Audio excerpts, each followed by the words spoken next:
Knapps' relational development model portrays relationship development as a 10-step process, and it is broken into 2 phases. I will be sharing with you the coming apart phase and the coming together phase. The first stage is initiating. This is where you're going to initiate yourself into the relationship. So, hi, how are you? I'm Mackenzie. What's your name? Things like that. The next stage that we'll go over is experimenting. This is also known as probing because each person will analyze the other for information so that they can decide whether or not they want this to be a maintainable relationship. Third stage I'll be going over is the intensifying stage. This is the stage where the relationship starts to become less formal and more intimate. They nurture the relationship with spending more time with each other, meeting each other's parents.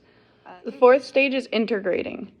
So this stage, people become a lot closer and they may fall in love at this point. They now have a label of boyfriend and girlfriend, and they'll start using things such as like we, us. Last but not least is the bonding stage. So this is a stage where the relationship will commit legally, for instance, marriage.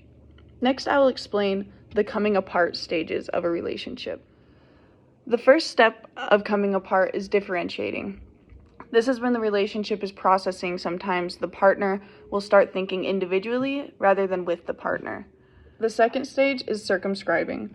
Once partners are differentiating, they will minimize their combos and they'll set up boundaries on what they can talk about because they don't want to bring up an unwanted conversation. The third stage of coming apart is stagnation.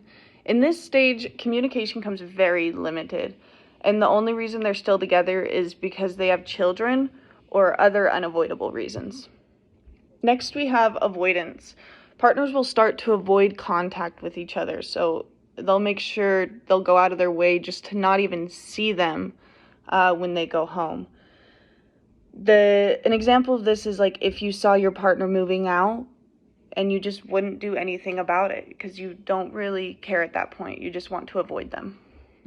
And last but not least of the coming apart phase is terminating. This is where you will take legal action to separate the partnership, such as a divorce. So throughout all that, there is an area that you can maintain your relationship, and that is initiating and experimenting if you stay within those 2 stages of the coming together, and if you stay within the 2 stages of coming apart, which is differentiating and circumscribing.